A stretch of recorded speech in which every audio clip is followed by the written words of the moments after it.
Hey guys, and welcome to my new video. In today's video I'm going to share with you guys how you can start investing.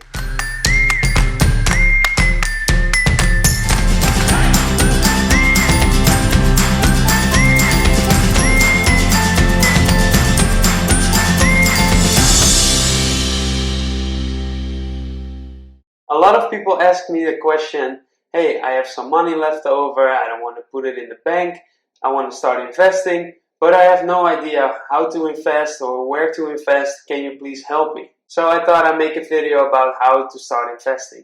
And I made 7 steps that I think are essential to go through if you want to start investing. Step 1, have a budget. Before you can start to think about investing, it's really important that you have a good understanding of where your money is going and how much money is coming in. Because if you don't know how much money is coming in or how much you're spending, how are you going to be able to invest? If you have no idea how to budget or how to make a budget, don't worry, I made a video about this topic as well. Click here in the link or in the description down below. And I also made a template that you can use to make your own budget for free. Step 2, make sure you have a financial buffer.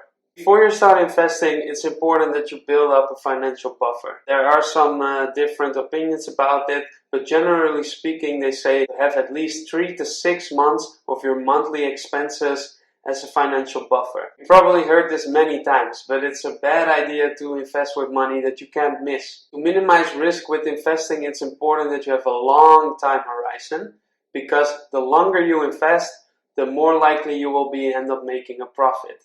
Historically speaking, if you invest longer than 10 years, almost always end up making a profit. Because the stock market is constantly moving up and down, in the short term it's possible that you can lose 20 or 30% of your investment. And if you need your money next month to pay for a bill, and just in that month it went down a lot. For example, last year when the pandemic hit, stocks went down 30, 40, sometimes 50%. And if you then have to sell it because you need that money the next month, you will lose that 30, 40, 50%. But if you just would have waited and kept those stocks or kept those investments, right now you see that you would probably gain a lot of that money back, or maybe even more. If you lose 30, 40% in your first month and you have to sell it off and you have that big loss, you're not likely to keep on investing. Step 3, do your own research. This step is really important. Never rely on one source. Always do your own research and check multiple sources.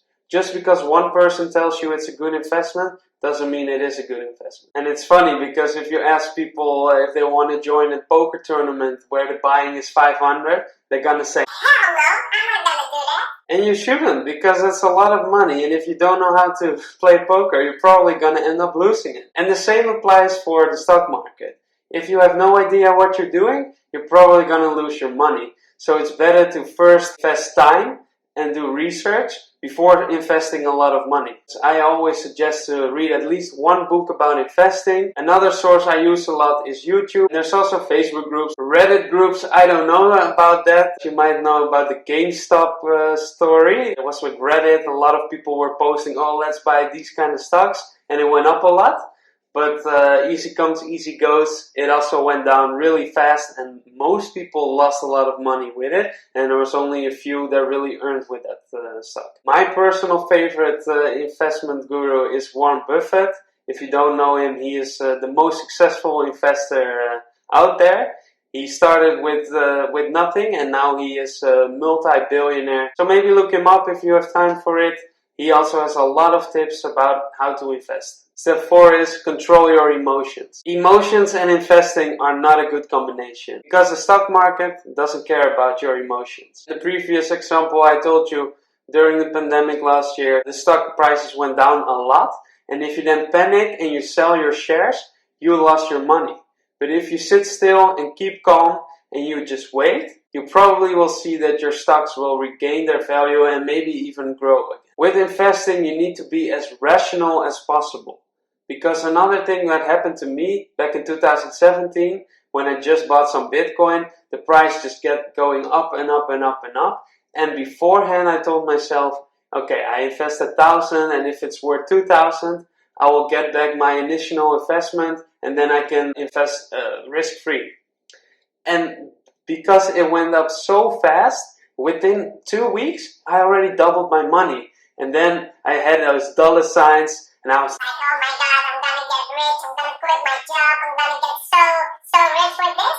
And of course, everyone knows what happened. It went down to like 3,000 or 4,000, and yeah, I lost my money. But also there, if I would have stayed calm and I didn't sell any of it, look at it right now. It's almost 40,000 per Bitcoin, and I would have even more money. So investing is really about the long term and staying calm during fluctuations. So my advice is that you make a plan beforehand. How much money am I going to invest every month? For how long am I going to invest? What are the times that I'm going to sell? And don't change, even if it really fluctuates. And another tip is don't invest too much. Because if you invest too much money that you can't sleep at night and just keep thinking about my stocks, oh, how are they doing? Is it going up? Is it going down? Checking it every minute of the day. You invest too much money, and that's not good, because then your emotions will take over, you will make irrational decisions, and that will hurt your profit. So if you made it this far in the video and you like my steps, please give me a like. It really helps out the channel. And if you want to see more of this content in the future, subscribe to my channel and click that notification bell. Step 5 is check the different investment options and choose the best one for you. There are many different investment options out there. You have stocks, ETFs, you have bonds, real estate, cryptocurrency, peer-to-peer lending, you name it. And every different investment category has different returns. For example, bonds generally give a return of 1 to 2%, which is very low. But on the other hand, it's also very safe because a bond is backed by a government. For example, if you borrow money to the government of the Netherlands, they're really not likely to gonna be bankrupt. So you almost always get your money back. Stocks, on the other hand, are more risky. And of course, you have also a difference between stocks. For example, a company that's really small and they just started out is more risky than when you invest in, let's say, a Coca-Cola that has a proven track record over many years, have a big income stream, and they're not going to lose half of their value overnight. So it's important that you check how much risk am I willing to take before you choose which investment option is the best one for you. And I'm also going to make a video in the future about the different investment types that I am investing in to help you guys make up your mind. Step 6 is choose your broker and make an account. So after you choose the investment category you want to invest in, it's time to set up an account and choose a broker. What is the most important thing when it comes down to choose a broker? Well, if you want to invest in a stock or an ETF or in something else, there's always costs involved. For example, if you have an ETF, they have maintenance costs. I will tell you something about the platforms that I use with investing. One of those is the Giro. I use the Giro to buy mainly American stocks and ETFs. Another one I use is Boxero, where you can buy shares without any transaction cost. Another one I use is BoxX, where you don't have to buy a whole share, but you can buy a fraction of a share. Let's say you want to buy Amazon. Right now you have to pay almost $3,300 for one share. That's a lot of money, and if you're just starting out, you probably don't want to spend so much money on just one stock. But at BoxX, you can choose to say, hey, I want to spend 100 euros in a stock of Amazon. And then they just give you a fraction of the share that's worth 100 euros. That way you don't have to buy a whole share. All of the options I just mentioned are under the DGS, or the Deposit Guarantee Scheme. And what it basically comes down to is that in case of a bankruptcy, you are covered up to 100,000. So let's say Box goes bankrupt, I will get up to 100,000 euros back. So if you're thinking about using the Giro to invest, there's a link in the description that you can use to make an account. And as a bonus, we will both get 20 euros worth of transaction cost. If you're thinking about using Boxero to start investing, there's a link in the description that you can make an account.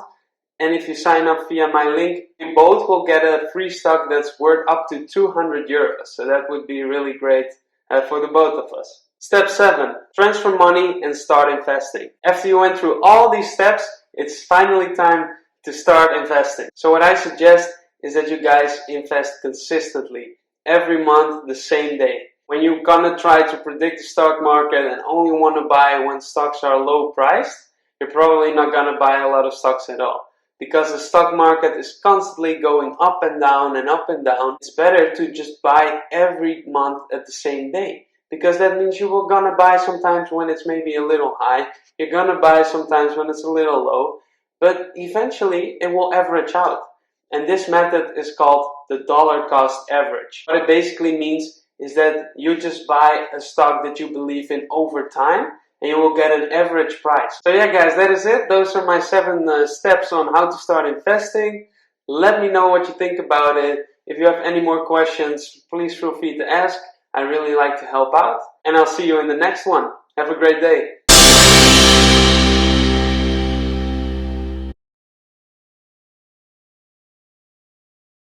And right now, and I just gotta, and I also made a template for you to use, which is free. And I also made a template